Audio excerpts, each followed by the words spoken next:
La nave diplomática flotaba como una lágrima de vidrio y metal en la negrura.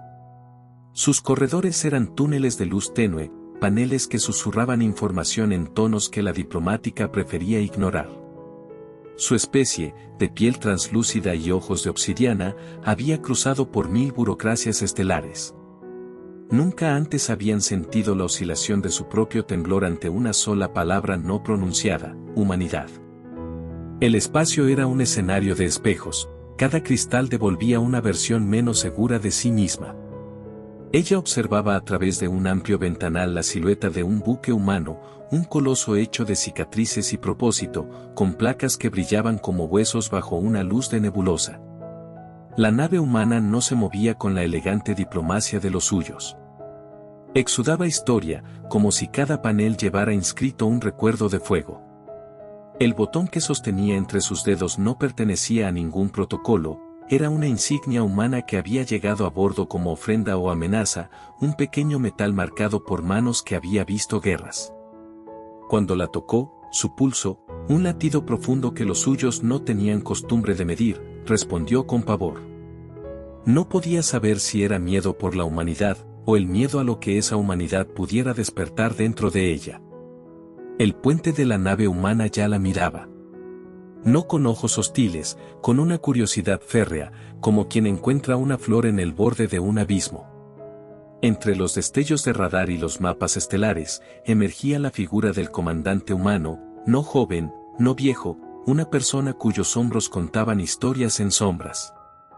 Le bastó una mirada para que la diplomática sintiera una antigua alarma, la misma que su especie guardaba para rituales de cautela y retiro. El contacto formal se había programado como un intercambio menor, mapas, tratados, cadenas de suministros. La diplomática esperaba papeles, gestos protocolares, quizás una taza de té en alguna sala de reunión con estrellas falsas en el techo. En cambio, la nave humana cerró una compuerta y abrió otra, una que no estaba en ninguna guía de etiqueta.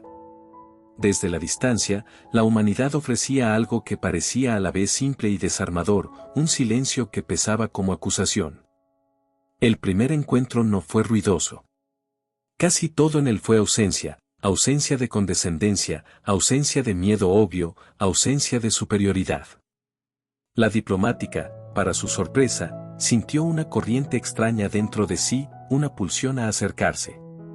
Lo que la atraía no era la violencia, sino la verdad fría que los humanos mostraban al mundo. Ellos no reinventaron las sombras. Las usaban para colocar luces más brillantes. La nave humana proyectó una transmisión en un idioma que la diplomática apenas supo interpretar, no palabras, sino registros visuales, fotografías de un hogar arrasado, máscaras de respiración, escritorios con cartas carbonizadas. Eran fragmentos de dolor dispersos como semillas. Esa exposición no pedía misericordia, pedía reconocimiento. La diplomática tocó la transmisión con la punta de su pensamiento, y una memoria que no era suya le golpeó el pecho, una pequeña figura humana, un latido embrionario, una risa que se aferraba entre los escombros. El universo contuvo el aliento. Ella ajustó los parámetros de calma, esa técnica que su gente enseñaba para las situaciones de tensión. No funcionó. La curiosidad materna de la especie humana era una gravedad propia. Había algo en sus ojos, en la forma en que fijaban los horizontes, que quebraba el desapego de la diplomática. Si la humanidad era un peligro, también era una belleza que violaba reglas científicas de prudencia. Desde un ángulo perdido del puente, la diplomática observó al comandante humano alzar una mano hacia la insignia que ella sostenía. No la reclamó.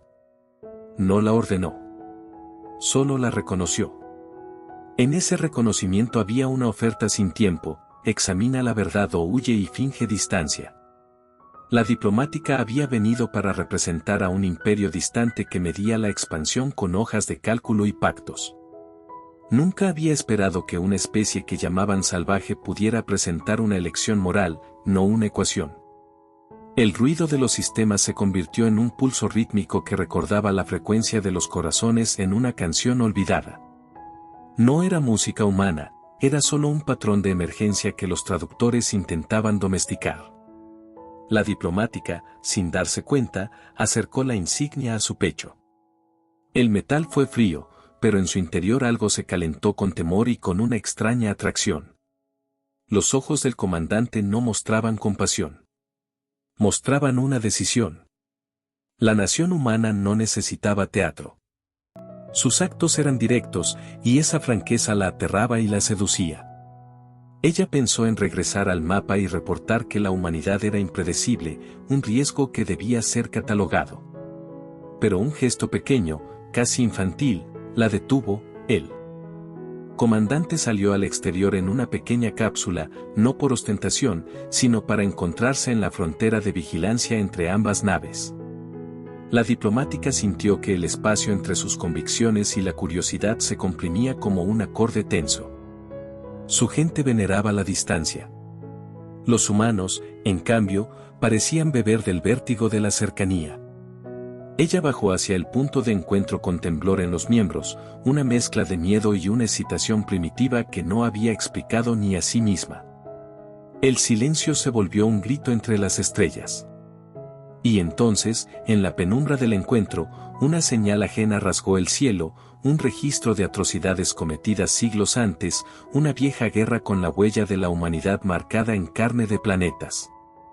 El archivo no pedía justa retribución, pedía que se reconociera la capacidad humana para amar y destruir con igual intensidad. La diplomática comprendió que frente a esa dualidad, su corazón dudaba. No por ausencia de razón, sino por el peso de una llamada que la humanidad parecía hacer al universo. Cime. La nave diplomática se acercó en un quiromántico deslizar, como un insecto curioso que observa un relámpago en el horizonte. El comandante humano esperó en la cubierta de su nave con una calma que parecía tallada en roca. Los otros oficiales humanos no gritaban órdenes, movían objetos que para ellos eran reliquias, fotografías plastificadas, medallas melladas, una pequeña caja con arena de un lugar que llamaban playa. Entre esos objetos se filtraba la historia humana, una sucesión de pérdidas y la demanda de un nombre para cada una de ellas.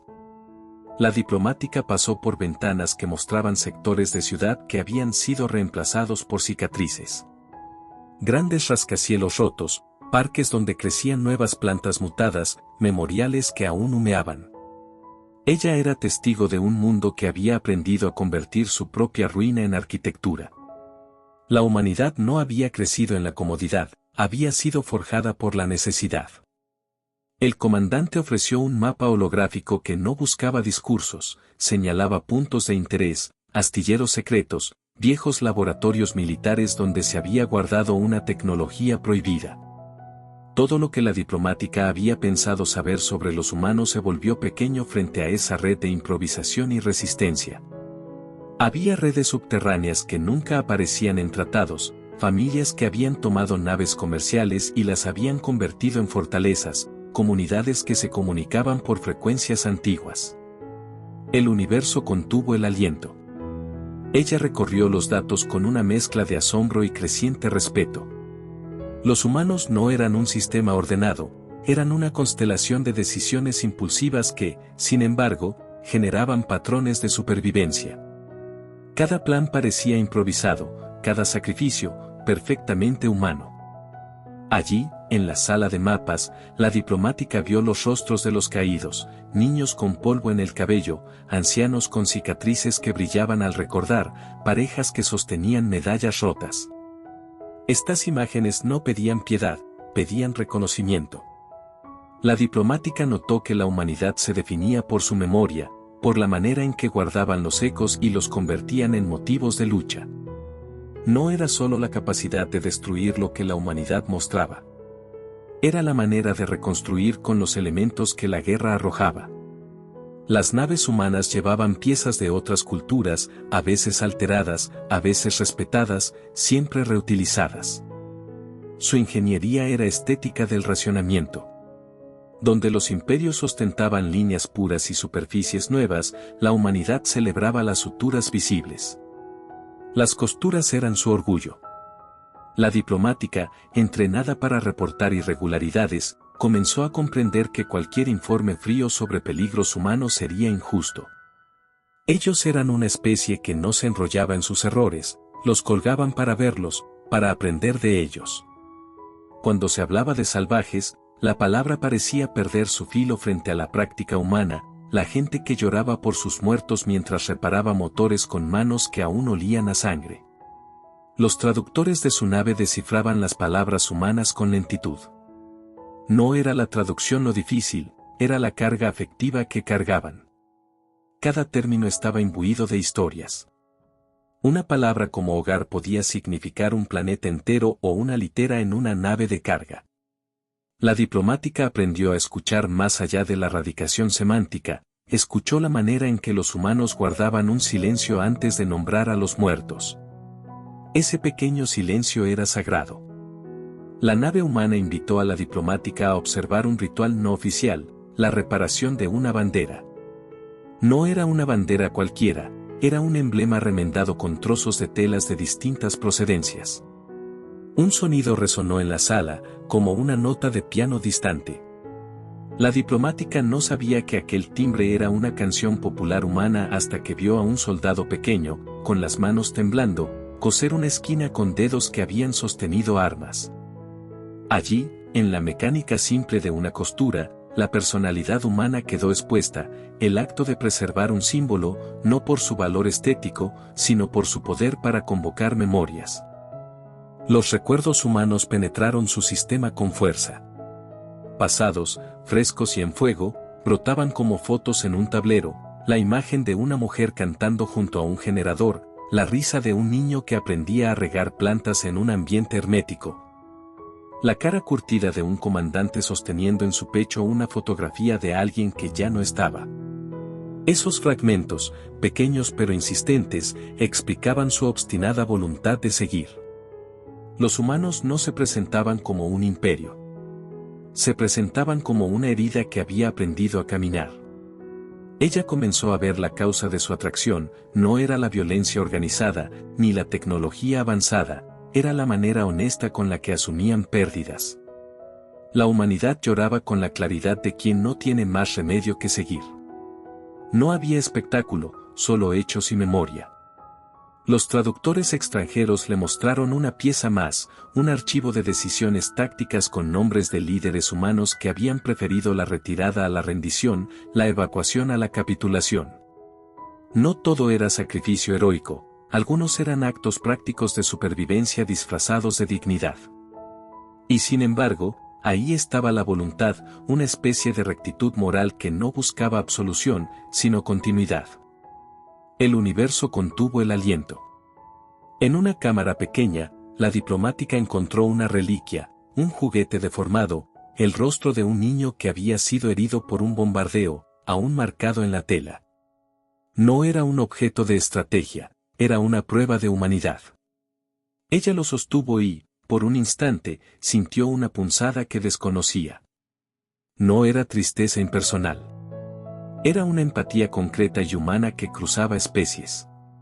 Sus manos se cerraron alrededor del tejido y la imagen de otros tiempos se sobrepuso a su memoria ancestral. Había una transmisión breve, un registro de voz filtrada por estática, la voz de una madre humana recitando nombres antes de dormirse, nombres de hijos que ya no estaban. El timbre era polvoriento, roto, pero cada sílaba pesaba como un martillo en la diplomática. En esa grabación, el mundo humano dejó de ser un concepto para volverse una familia perdida que pedía ser recordada. Pero el amanecer no trajo paz, trajo un reconocimiento más peligroso. Entre los archivos apareció evidencia de una alianza antigua que había malinterpretado las acciones humanas como agresión pura. Cartas frías de otros imperios describían a la humanidad como un desorden que debía ser contenido. La diplomática entendió que su propio gobierno miraría esos archivos y decidiría por la censura o por la guerra. La elección estaba sobre la mesa, catalogar, aislar, o arriesgarse a una inversión emocional que podría cambiar el rumbo de su carrera y, quizá, de su gente. Ella eligió seguir investigando. No era rebeldía abierta, era curiosidad articulada como decisión. La humanidad, mientras tanto, no dejaba espacio para el sentimentalismo. Sus tácticas eran firmes: bases secretas, redes de rescate, alianzas informales con especies que otros imperios consideraban inferiores. Todo estaba mezclado en una textura donde la política y el cariño se confundían. La diplomática comprendió que si quería entenderlos, debía acercarse más a esa textura, a sus costuras, a sus maneras imperfectas de amar. El comandante humano la invitó a bajar a la superficie en un descenso que sería breve y neutro. Ella aceptó. En el descenso la vista cambió, la atmósfera del planeta mostraba cicatrices como tatuajes.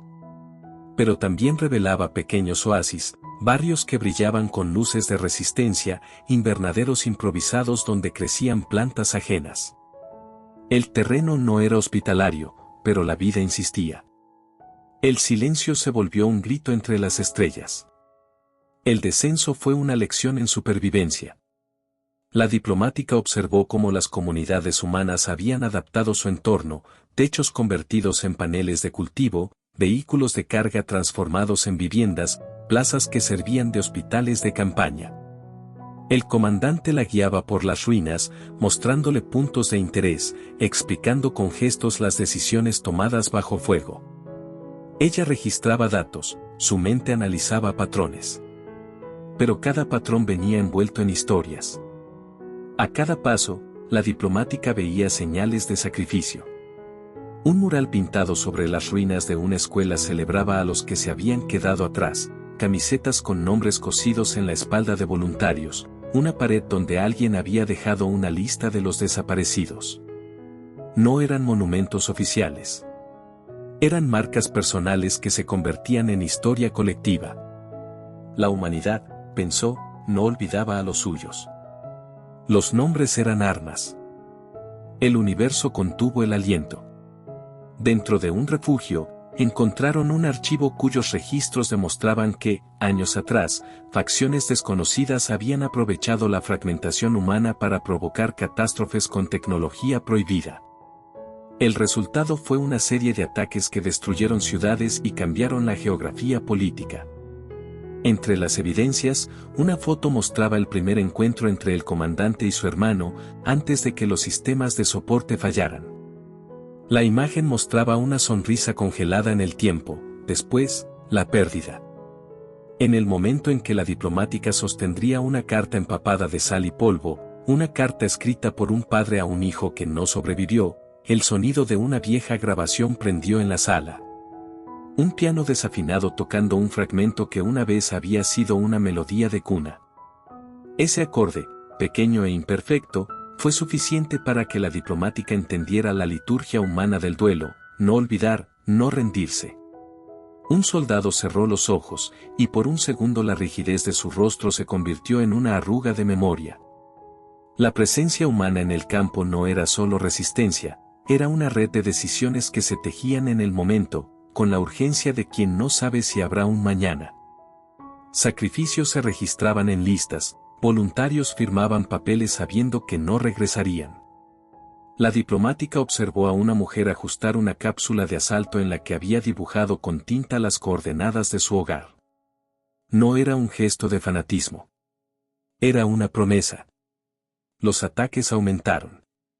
No eran catástrofes ciegas, sino choques con tácticas finas, incursiones quirúrgicas contra puntos logísticos del enemigo, señuelos que obligaban a revelar sistemas de comunicación.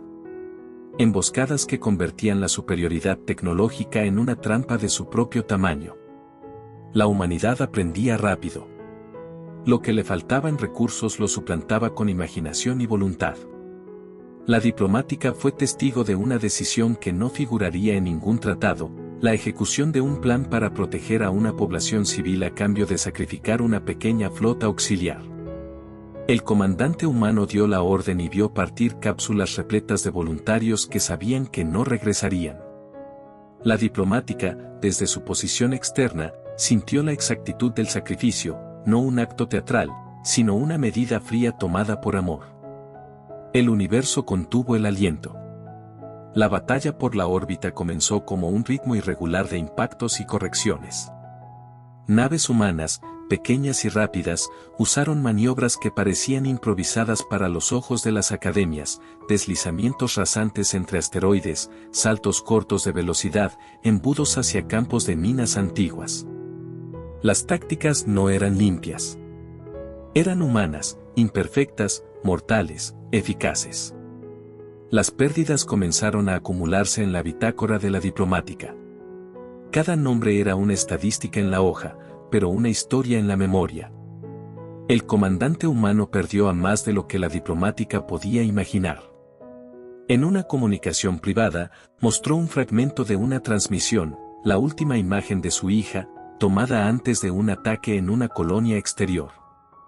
Se veía a la niña jugando con tornillos, feliz en su ignorancia. La transmisión se cortó en ruido blanco. El comandante sostuvo el silencio como si fuera un pedestal. La diplomática, que había sostenido objetos de otras culturas, comprendió que en ese silencio había una fuerza que por reducciones no podían atrapar.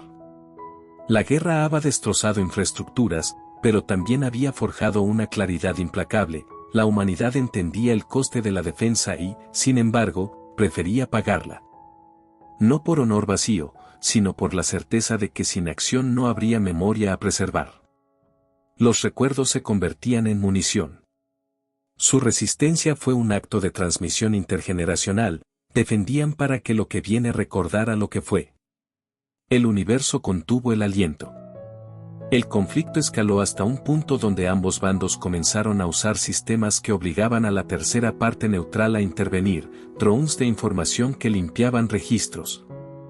Transmisiones que corrompían archivos históricos para mostrar versiones inclinadas de la verdad. La diplomática vio cómo las mentiras intentaban cubrir las huellas. Fue entonces cuando el comandante mostró su carta más peligrosa, una operación para exponer la verdad, con la esperanza de despertar aliados o, al menos, de evitar más engaños. La operación requería sacrificios que no pagarían los estrategas, sino la gente corriente. Militares y civiles se unieron, y la diplomática, por elección, decidió acompañarlos en un tramo del plan, no como espía, sino como observadora. Ella descendió en un pod que explotó en la atmósfera con un rojo mortecino, y en ese descenso entendió que la humanidad convierte el miedo en movimiento. No era una transformación repentina, era una acumulación de pequeñas decisiones que, juntas, se convertían en un acto de rebelión. El silencio se volvió un grito entre las estrellas. La operación fue un ballet de caos. Los dispositivos humanos se infiltraron en naves comerciales, en satélites neutrales, y sacaron a la luz archivos que otros imperios habían querido enterrar. No fue una victoria fácil, cada filtración exigía una respuesta, y la respuesta vino en forma de retaliación, estaciones orbitales que se cerraban en anillos de fuego, enjambres de drones suicidas. Bombas de pulso que cegaban sistemas. La diplomática presenció actos que la obligaron a redefinir su moral. Los actos de la humanidad llevaban un rojo en sus bordes. Atacaban y protegían con la misma mano. En un momento crucial, el comandante humano ejecutó una maniobra que muchos consideraron una locura, ordenó el sacrificio de su propia nave insignia para abrir una ventana en los escudos del adversario. Fue una elección calculada, fría, devastadora. La nave humana, un símbolo de esperanza y daño, se convirtió en rayo de luz que partió las defensas enemigas. La pérdida fue inmensa. Hombres y mujeres que habían sido rostros en la sala de mapas se convirtieron en constelaciones de nombres en un memorial provisional. Sin embargo, la maniobra funcionó. El adversario, forzado a responder, dejó al descubierto centros de mando cruciales. La humanidad, con su mezcla de temeridad y precisión, había encontrado una abertura. Fue entonces que la diplomática comprendió la regla no escrita que guiaba a estos seres: la verdad se defiende con todos los medios, incluidos los más terribles. En la calma que siguió a la explosión, la diplomática encontró un artefacto entre los escombros, una pequeña matraca infantil, ennegrecida por el fuego, pero todavía conservando un trozo de cinta con la letra de una canción. Un veterano humano la colocó en la mano de la diplomática. Por un instante, el trauma se mezcló con una ternura brutal, la matraca sonó con un chirrido mecánico y la diplomática sintió, de forma casi violenta, la naturaleza compleja de aquellos que luchaban, no solo soldados, sino padres, amigos, amantes que sabían que sus actos acabarían con su silencio. El universo contuvo el aliento. La contraofensiva humana fue una sinfonía de ferocidad y cálculo. No era salvajismo sin ritmo, era una orquestación de pequeñas decisiones que, juntas, rompían la lógica del enemigo. Los buques humanos no buscaban destruir por destrucción. Buscaban desnudar una mentira, la narrativa de otros imperios que había justificado la opresión. Atravesaron líneas, liberaron prisioneros, recuperaron datos que mostraban experimentos en poblaciones civiles. Con cada liberación, la humanidad plantaba pruebas de lo que había sufrido. La diplomática estaba en la línea de fuego, pero no con armas, con su conciencia. Observaba a hombres y mujeres que trabajaban con la precisión de artesanos y la brutalidad de quienes han perdido mucho. Vio a un joven piloto realizar maniobras imposibles para desviar un proyectil que iba a destruir un colegio. Vio a médicos convertir hangar en sala de emergencias improvisada y a maestros enseñar en silencio a niños que no sabían quién eran sus padres.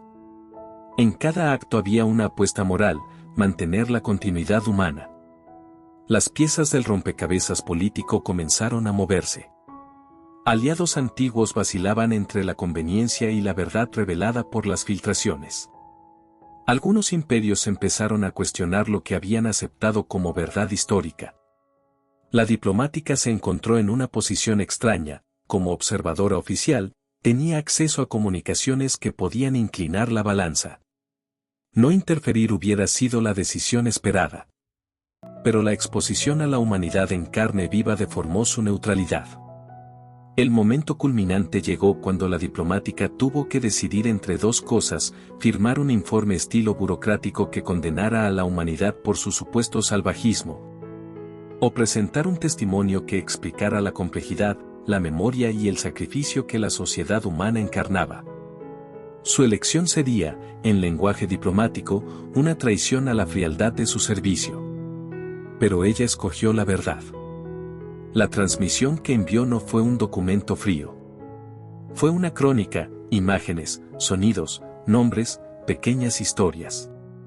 No pedía clemencia. Pedía comprensión. En esa transmisión, expuso la capacidad humana para cometer actos de terror y la capacidad igual para reconstruir, para amar y para recordar. No templó las cosas, las dejó crudas. El universo contuvo el aliento. La respuesta fue explosiva. Algunos sectores del imperio exigieron castigo. Otros, alarmados por la meticulosidad de las pruebas, comenzaron a llamar a una revisión de políticas. El comandante humano, viendo la repercusión, decidió aprovechar el momento final para forzar un diálogo. Realizaron una operación destinada a capturar a un emisario de la coalición opresora. No fue un acto de venganza sin sentido, sino una jugada para poner a la mesa a aquellos que habían hecho negocio con la opresión. En la confrontación final, la diplomática estuvo junto al comandante.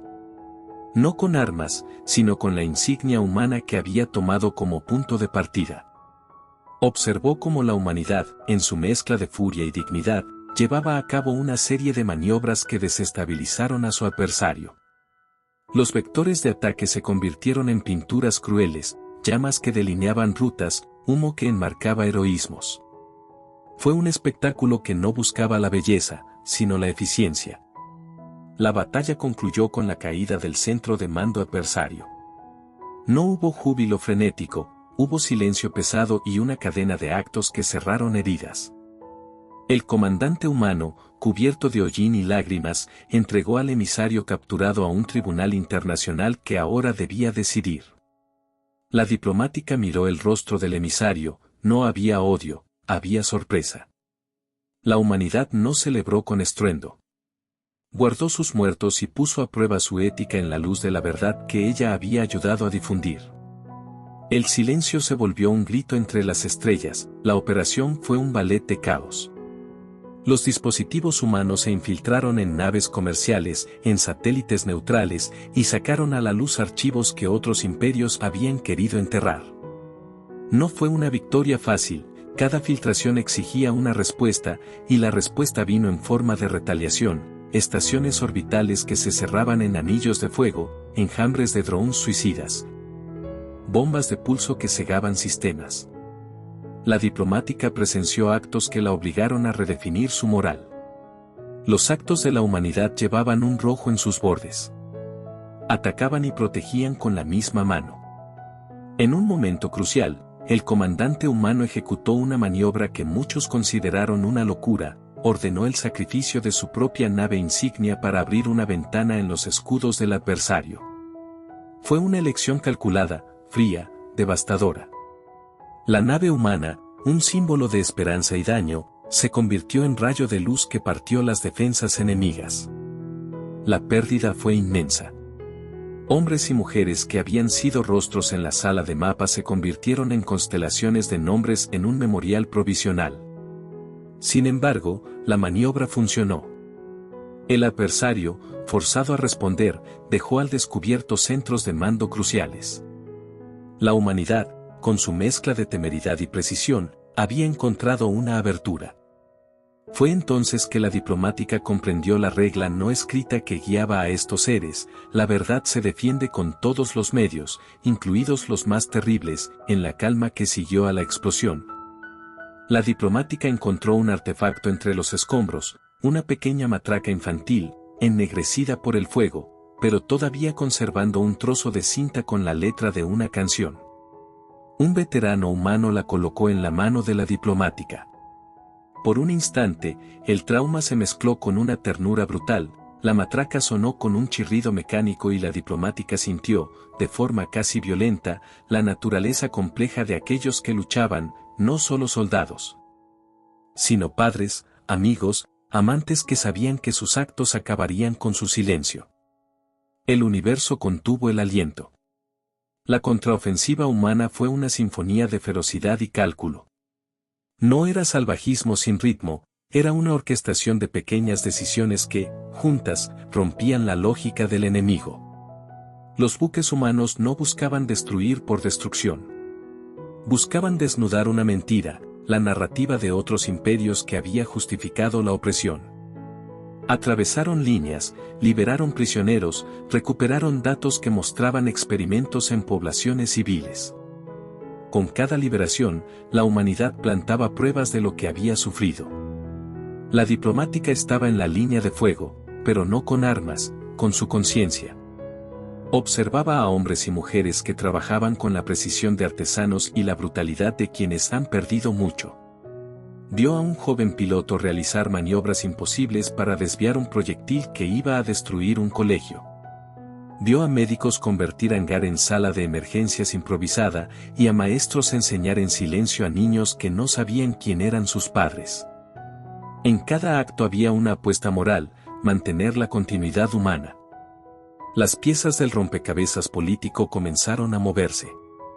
Aliados antiguos vacilaban entre la conveniencia y la verdad revelada por las filtraciones.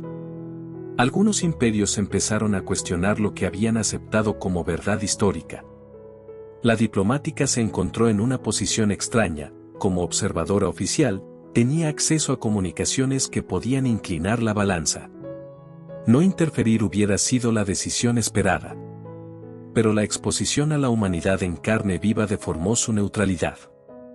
El momento culminante llegó cuando la diplomática tuvo que decidir entre dos cosas: firmar un informe estilo burocrático que condenara a la humanidad por su supuesto salvajismo, o presentar un testimonio que explicara la complejidad, la memoria y el sacrificio que la sociedad humana encarnaba. Su elección sería, en lenguaje diplomático, una traición a la frialdad de su servicio. Pero ella escogió la verdad. La transmisión que envió no fue un documento frío. Fue una crónica: imágenes, sonidos, nombres, pequeñas historias. No pedía clemencia. Pedía comprensión. En esa transmisión, expuso la capacidad humana para cometer actos de terror y la capacidad igual para reconstruir, para amar y para recordar. No templó las cosas, las dejó crudas. El universo contuvo el aliento. La respuesta fue explosiva. Algunos sectores del imperio exigieron castigo. Otros, alarmados por la meticulosidad de las pruebas, comenzaron a llamar a una revisión de políticas. El comandante humano, viendo la repercusión, decidió aprovechar el momento final para forzar un diálogo. Realizaron una operación destinada a capturar a un emisario de la coalición opresora. No fue un acto de venganza sin sentido, sino una jugada para poner a la mesa a aquellos que habían hecho negocio con la opresión. En la confrontación final, la diplomática estuvo junto al comandante. No con armas, sino con la insignia humana que había tomado como punto de partida. Observó cómo la humanidad, en su mezcla de furia y dignidad, llevaba a cabo una serie de maniobras que desestabilizaron a su adversario. Los vectores de ataque se convirtieron en pinturas crueles, llamas que delineaban rutas, humo que enmarcaba heroísmos. Fue un espectáculo que no buscaba la belleza, sino la eficiencia. La batalla concluyó con la caída del centro de mando adversario. No hubo júbilo frenético, hubo silencio pesado y una cadena de actos que cerraron heridas. El comandante humano, cubierto de hollín y lágrimas, entregó al emisario capturado a un tribunal internacional que ahora debía decidir. La diplomática miró el rostro del emisario, no había odio, había sorpresa.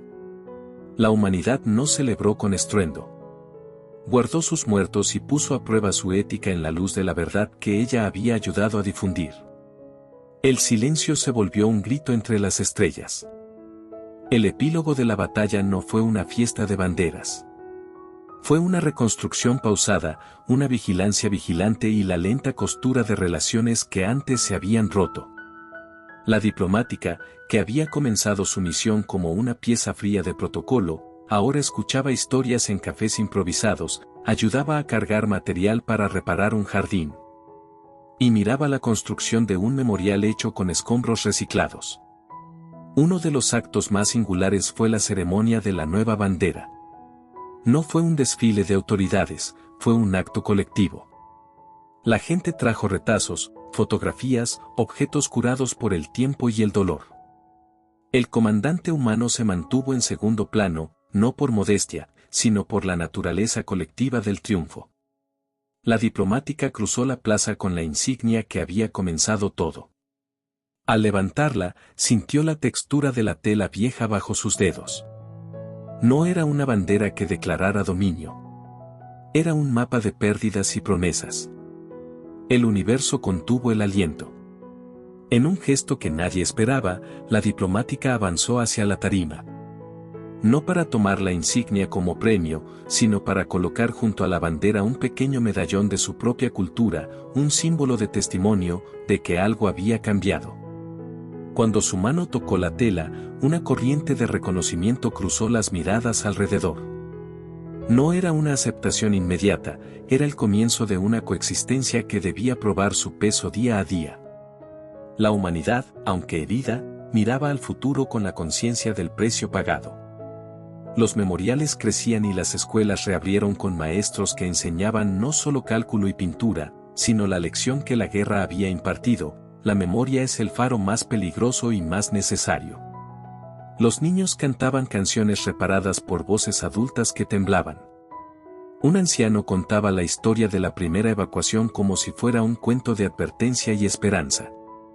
La diplomática asistió a una pequeña ceremonia en la que un grupo de técnicos reconstruyó un panel de comunicación. Mientras los tornillos calzaban, un hombre mayor colocó una fotografía de su esposa en la carcasa. Era un acto íntimo que decía más que discursos. Ella entendió que la ética humana no se resumía en leyes, se ejercía en gestos cotidianos. La conversación entre especies se volvió menos ritual y más trabajo. Las delegaciones comenzaron a discutir no solo asuntos de fronteras, sino formas de cooperación, intercambio de conocimientos para regenerar atmósferas, protocolos para evitar experimentos en poblaciones civiles, asistencia para reconstrucción cultural. La diplomática, que había llegado esperando instructivos, encontró propuestas concretas: escuelas de historia compartida, bancos de memoria interplanetarios, intercambios de arte. El comandante humano se quedó en la ciudad reconstruyendo su vida en la medida de lo posible.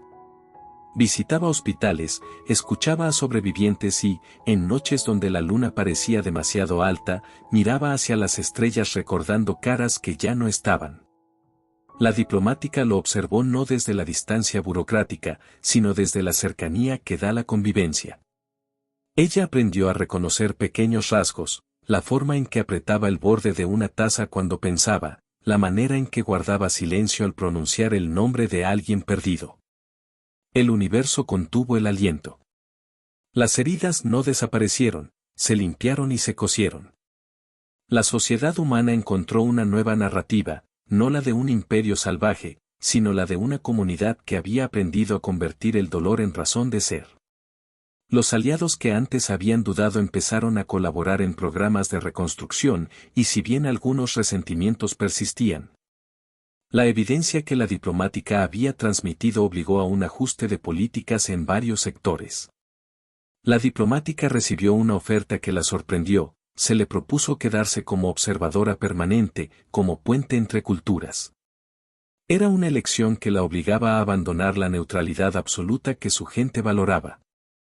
Sin embargo, después de todo lo que había visto, de todas las noches en vela en las que escuchó canciones de cuna y llantos contenidos, ella aceptó. Quería aprender y ayudar a que la memoria humana fuera entendida y protegida. La Plaza de los Memoriales se convirtió en un aula al aire libre. Allí se reunían jóvenes de diferentes mundos para escuchar testimonios, ver imágenes, tocar objetos. La diplomática enseñaba técnicas de preservación de memoria y escuchaba, con humildad, las historias de aquellos que habían sobrevivido. La lección que impartía no era moralizante. Era una invitación a recordar con responsabilidad. En una tarde particularmente clara, la diplomática y el comandante caminaron juntos por una calle reparada. No hubo discursos solemnes. Compartieron silencios, miradas y la comisura de una sonrisa que no necesitaba palabras. Ella colocó su mano sobre el relieve de una placa con los nombres de los caídos y notó cómo el metal transmitía el calor del día. Él, a su lado, cerró los ojos y respiró hondo. Era un momento pequeño, pero lleno. El universo contuvo el aliento. Años después, la historia se contaría de otras maneras, novelada, dramatizada, convertida en archivos académicos. Algunos reducirían la historia a lecciones tácticas, otros la convertirían en un himno. Pero en las primeras generaciones tras la guerra, la memoria se mantuvo como una práctica cotidiana, familias que visitaban memoriales, escuelas que enseñaban los nombres de los desaparecidos. Artistas que usaban escombros como pigmento.